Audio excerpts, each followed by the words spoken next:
Welcome back to another Shatterproof speaker series. My name is Renee Barros, and I'm one of the community engagement directors for Shatterproof. Here with me today are some of the folks from the film Hooked. Hooked tells a dramatic story of Jack Conroy's battle with addiction, the family's struggle to help him, and his untimely passing at the age of 21. The film delivers essential information to help save lives, and the film explores the aftermath of his passing and his family's journey through their grief. The film was produced by Quixotic Endeavors and directed by Matthew Miele. Before we get started, let's watch the trailer to the film. So I'm a teacher. I teach 7th and 8th grade, and every year I would talk to 7th and 8th graders about that kid. He made a mistake and went too far, and then he couldn't undo it. He explained to me you sink into this place of nothingness for a moment, and it's worth it for that moment of quiet. I saw it start with prescription. I wish I could have told him, like, don't you know that shit will kill you? What I found out later, that he was actually suffering. That's what addiction is. It's an escape from suffering. He was doing everything out in the open before. It was just too much. It's like this huge stigma that we can't tell anybody about this. He would always say, like, he never saw himself past the age of 30. I think the perks were the only thing that took control of him, obviously. That was like his kryptonite. So when it really got bad is when he stole my engagement ring. We knew that opiates were bad. We knew the pills were bad. We went to treatment centers for that. What is wrong on the federal level? The agencies just were asleep at the switch. Which honestly couldn't give a damn, and by the way, is complicit in this crisis. There are neurologic changes. The cells in the brain actually change. There's loss, there's the feeling of separation, often a missing connection to something greater than just what we're in that moment. What's fundamentally really needed is to change the way that we think about this disease. In other words, not what's wrong with you, but what happened to you. I think he was like a little boy almost that like was like crying for help and then never got the help. The lights from the city bleeding to the sky. Parents were to come to you, they come to you and they say, my son or daughter is addicted, I just found out. They cover the night until dawn. What's my first step? What do I do? Hug them. Because it's tough. It's really tough. There's a lot of purpose and clarity that is coming from this experience for so many people that Jack is certainly a teacher. Yes. Drunk with my feet in the sand. Joining us today is Jack's mother, Barbara Conroy, Jack's sister, Grace Conroy, and Matthew Miele, the film's director. Thank you all for being here today. Thank you for having us. So happy you could join us. So to get started, I've seen the film and it is wonderful. For those of us who have not seen the film and know nothing about Jack, let's start by talking about who he was as a person. Tell me things that you guys loved about him. Well, Jack is lovable, 100%. So I loved everything about Jack. And I love his passion, creativity, he's very protective, particularly over his sister and other siblings and me. Yeah, he was incredibly athletic and just a wonderful son. Grace, can you tell us a little about your brother? Yeah, I think the first thing that comes to mind when I think about Jack is just larger than life. He was somebody who walked into a room and everybody's attention drew to him, not only from his personality, but from his looks. He was tall, dark hair, handsome, had this kind of way about him that everybody wanted to be a part of, whether it was being friends with him, being around him, getting in a joke that he was in. I know as a young girl, like he was just such a strong force for me, in the sense that you always wanted to be on his side. And you always wanted him on his side, on your side, more importantly, because if he was there for you, he was there for you till the end. And, you know, he always protected the ones that he loved the most. And he stayed true to that till the end. Barbara, when did you first start to realize that Jack may be struggling with a substance use disorder? It was late. It was too late, honestly. I felt that Jack was struggling in terms of fitting into the more of the confines of society. And so he had always been like that. He always pushed the boundaries, and then it just became bigger and the stakes got higher. So he didn't fit into the education system, for instance. He didn't fit into the legal system, for instance. And so that was the real struggle. And the substance abuse came later on, and I didn't pick up on it, quite honestly. And I guess it became a way of settling him down, because he was just constantly pushing up against all of the boundaries, and it wasn't comfortable. He was being put in a box that he didn't fit in. And so I found out he was struggling with the pills when I started to find them and identify them online on what number was on the pill. I wasn't really familiar with addiction. I didn't have it in my life. So I wasn't prepared. I was very ill prepared to identify the symptoms. And that's basically why we're making the film, because I found out after that I missed it. Yeah, it sounds like there were a lot of other things going on with him, and this might have just kind of got lost under the surface a little bit in the beginning. It did. And then what happens is, and you say, what do you love about Jack? What I've learned from making the film through people like Dr. Sharon Levy is that there's a chemical change, the brain changes.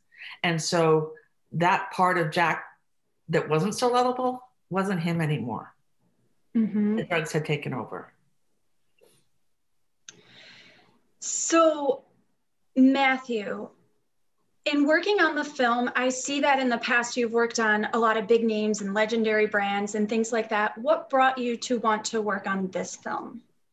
It's a good question, and I wrestle with it sometimes as far as the work I engage on. I mean, a lot of the projects I got started with documentaries on were, yes, legendary brands, a lot of celebrities that were part of it, but you know, it's hard to ignore the social ills that are happening in our world. And, you know, I wanted to get more socially conscious with my filmmaking. And, you know, there were projects that were brought to my attention, and I started to really take a serious look at them. And I just felt like I could extend whatever creative capital I had over the years to, you know, working on these things. So I'm engaged right now in a racial profiling film. And this one was really a joy to work on because I got immersed into the opioid epidemic through a very personal, intimate way. And I really loved having, you know, the family reveal themselves and to reveal Jack to me. I didn't know him. I can definitely say, though, just commenting on your previous question about how he was as a person and the things to love about Jack, while I didn't know him, the fact that he had such a profound effect on people, and that he was able to be brought out in the interviews and they spoke so passionately about him. I mean, he lived a short life, but I think he lived a pretty grand life. And that's all that people can ask, that he did have this effect on people. And I think having him as a subject allowed me to explore the opioid epidemic that didn't get into big pharma, didn't get into all the stereotypical films you see on opioids. And I felt like this was a way in, and a great magnifying glass on one specific person, how it transpired, ultimately a tragic loss, but great lessons learned. So I was really happy to pivot away from what I've been doing into this. It's been a real pleasure and a real learning experience. Well, I have to say, you did a really great job capturing who he was, because I also never met Jack, but by the end of the film, I felt like I knew him like the back of my hand. You did such a great job, like painting up, and I think, Grace, you said it best, like his larger than life personality and all of that. So great work on that. One more question for you, Matt. How did you choose some of the subjects that you had, some of the experts that you brought into the film?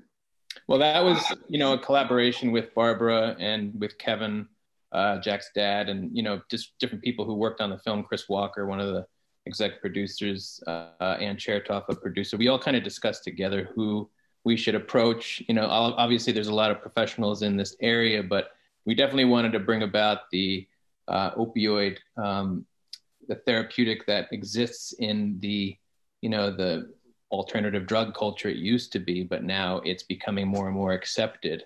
So Gabor Mate and several others that you see featured in the film, they all, expound upon these new drugs that are happening. They've been around, but they all say, in the 60s, they were experimented with and they were poorly marketed. And it was like, there was an evil essence to them. And now they're saying, well, actually, they do actually have, real great qualities to bring about healing when it comes to opioids. So those were definitely people we wanted to focus on in tandem with a lot of the traditional remedies that you see, a lot of the people who, are part of the rehab system that exists today. Some of the things that are wrong with that system, some of the things that are working with that system, but ultimately that helped us to examine it as a whole. So we're not leaving out any options. We wanted to give everyone kind of like the broad palette of what's available to hopefully treat someone. Jack, I think, suffered from the fact that he was unable to fit into the rehab system as well. He moved around to at least 4 different, treatment programs, and he struggled in each. He was on his path back, but it just caught up to him. And we want to try to avoid that. Like we say in the trailer, there's a title on there that basically says if, one more life could be saved, or, we could save countless lives with just a lesson of one. I think that's super important. And that's what we wanted to get through the interview subjects we got. It was really interesting to hear the different perspectives. One part that really was striking to me was when Patrick Kennedy said, after I got a DUI, I remember different members of Congress or state representatives pulling me into their office and saying, like, everybody else leave, and let me tell you this experience I've had with substance use. So that was really, I wasn't expecting to hear that from him. And Dr. Gabor Mate, my mind is just exploding when I hear him talk. So they were great additions to the film. Grace, you had to be pretty young when all of this was kind of going on and happening. Were you aware of what was happening with your brother? Yeah, I mean, to an extent, because obviously I was young, like you mentioned. So there were a few things like I didn't necessarily understand at the time, but as I grew older, I felt a little bit more comfortable even, demanding answers or asking Jack himself, because him and I were very close and we had something that I consider incredibly special. So even though he didn't like it because he wanted to be, this strong force for me, and he just loved me so much that he was reluctant to explain, but he always did kind of come around and give me somewhat of an explanation, just because he knew that I was a little bit free of judgment because I wasn't in the mix like my other brothers were. So I kind of came at it a little bit more hopeful than I think a lot of other people did, because they knew maybe where this would lead. Whereas it was more important for me to not lose my relationship with him rather than leave him and having this sort of drug abuse. And because I had seen just, you see it in the movies and you see people and you hear about it passing away, and I just didn't want to give up that opportunity and time with him. So I was definitely a lot more willing to forgive. But I would say it took I was 18 when he passed away. So, or just 17, just turning 18. So those 2 years prior, I think I was a little bit more aware, even just the year, the 1 year prior, because he was home, and, you know, I would always love to go visit him at rehab centers because I wanted to be there for him. And my mom and I went with him.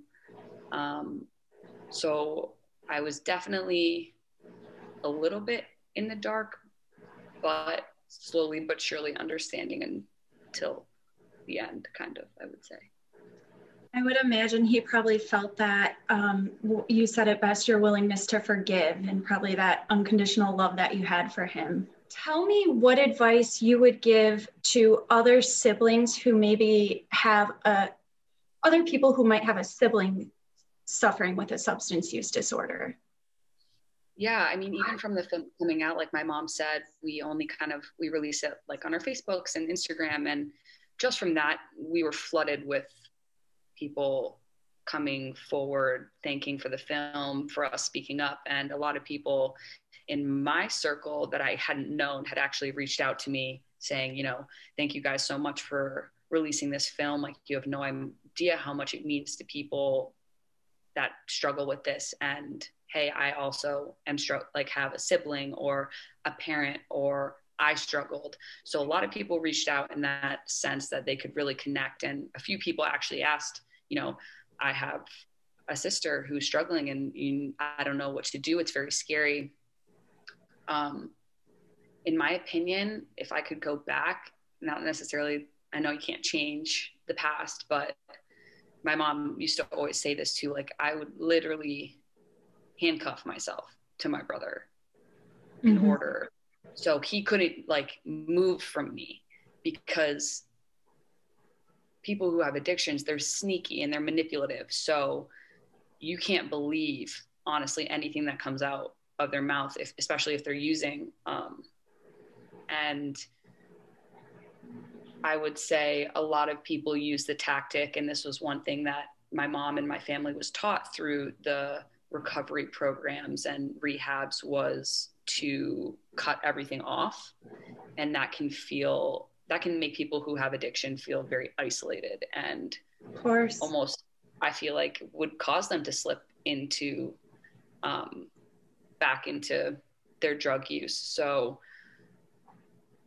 I would just say stay as close to them as possible. Like, you can't take your eyes off them, and help is immediate. A lot of people I know who have also passed away, friends of mine, who had an addiction, and people knew about it but never spoke up because they were afraid to. They didn't want to get the parents involved. They were afraid that their friend would hate them for reaching out to their parents. But I think that you would rather have them hate you than them not be there. So the best option in my case is to speak up and stay close.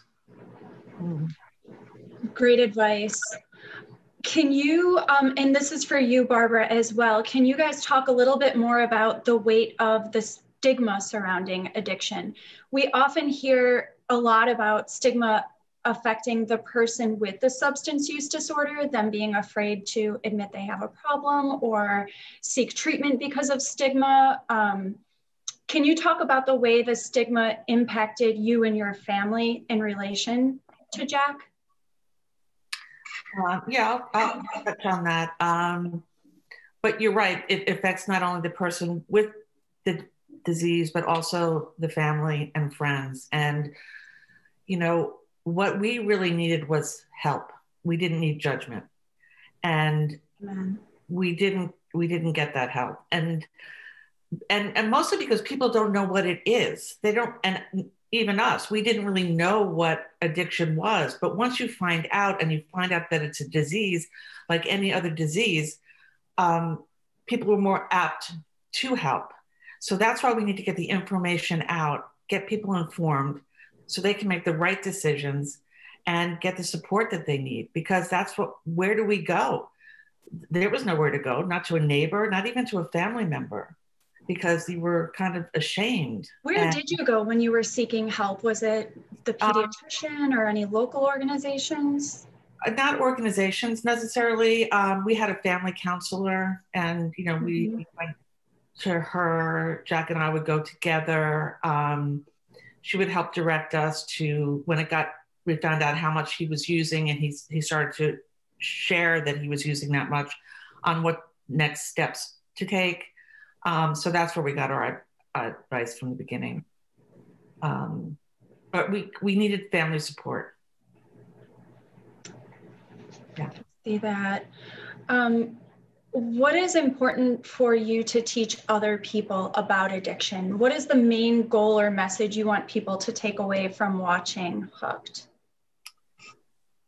For me, the whole intention behind the film was to provide information to families. It's not a prescription for recovery. It is information. And like Matthew said, there's very many different roads to take, and it's not the same for everyone. And a lot of the recovery programs are designed for, one route, and having the information out there, you can make your best choices for your family, for that person. And it's not going to be the same for everyone. Absolutely. Matthew, being someone that's outside of the family, what did you learn putting together the film? Was there anything that stood out in your mind, like, wow, I would have never known this if I didn't work on this project? Oh, absolutely. Because I really haven't had an interface with opioid substance abuse as far as knowing anyone intimately that I knew who suffered from it. So it actually woke me up, because I have 3 kids and they're all under 10 years old, but I'm more conscious of the fact, I guess, that a lot of these things, trauma specifically, can happen when they're very young. And I just grew a lot more sensitive to what these kids are reacting to. And there was something actually key that Gabor Mate said in the film, where he says, some kids react to things, some kids are more sensitive to things than others. And I've noticed that quite profoundly with my children, where, an incident or an experience or just the slightest thing could, really affect them differently. And I think we all have to be really careful as parents in how we, treat each child, and, make sure that, they're not grouped up as like, oh, how are they all going to react to this? It's more about how is each individual child going to, have this experience? How is each one sensitive? What are they sensitive to? It could be anything. So I'm a little more careful, I guess. But also, Jack, to me, he was a bit of an enigma, because he had a lot of personality traits that you would assume he would not fall victim to or succumb to something that could take over his life. He was larger than life, from what people tell me. He was someone who had, could take over a room, and was extremely gregarious, it seems, and someone who just had a real effect on people. So you would assume, well, this little blue pill isn't going to get the best of him. Like, he's better than that. And I think maybe he probably thought that too. So I think there's this element of, it doesn't matter, a drug is a drug. And, what was interesting was, when he passed away, he obviously didn't intend to do it. We made sure that we revealed in the film that the medical examiner had, basically said it was just enough, meaning like you can have I don't think he meant to do that. It was an accidental overdose. It was something that, he probably was like, well, I'll just have one more. But it was after a fight with his girlfriend, and maybe, that set him off. That little thing just triggered him to go into the bathroom and decided to, take one last hit, even though he was on the road to recovery. So I just feel like it's so fragile. Everything is so fragile. And I just think we have to be really careful and more cognizant of the fact that any little thing can trigger something, like I was saying before about my kids, or, an argument, any little thing. So not that you have to police everything 24/7, but just to be a little more aware of your actions and how it affects other people. Yeah, it sounds like you realize that no one is exempt from substance use disorder, right? No, not at all. Not at all. And, and it stretched all the way to, Patrick Kennedy, he comes from all this you know, family of influence and wealth, yet it still, you know, took him down quite in a really impactful way. So those were lessons that I, you know, really learned and have taken with me. What has been the response you guys have gotten from the film, from those who have seen it? Question for all of you.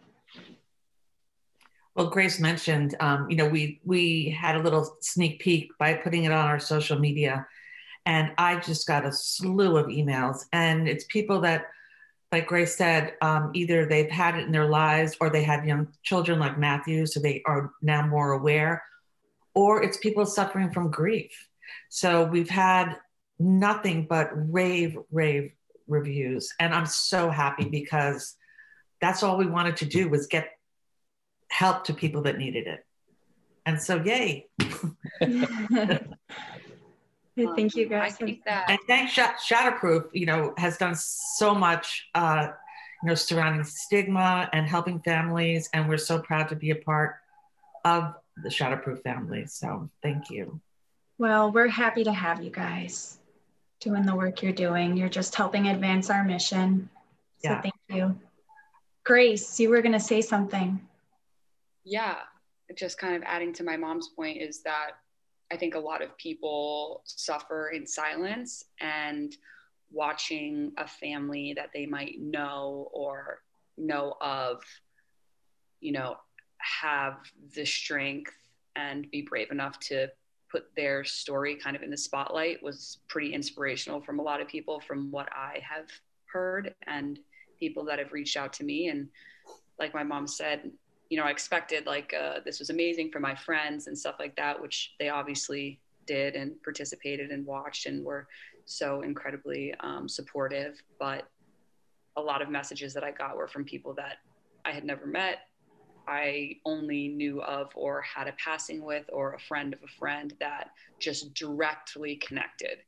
So the fact that they felt compelled enough to reach out and say, hey, I struggled, or my sister struggled, or my uncle or aunt or parent.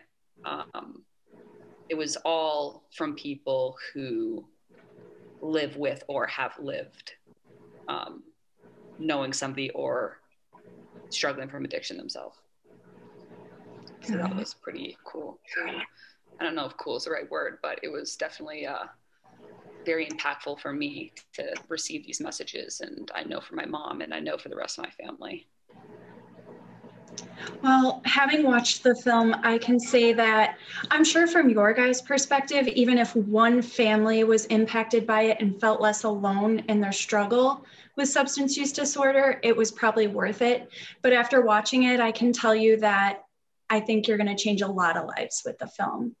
Even if it's just helping to eliminate some of the stigma around addiction, just the fact that you're open, sharing, talking about it. It's not the thing that gets swept under the rug. It's not the dirty family secret. It is what it is, and we're helping people to see addiction as a disease. Yeah.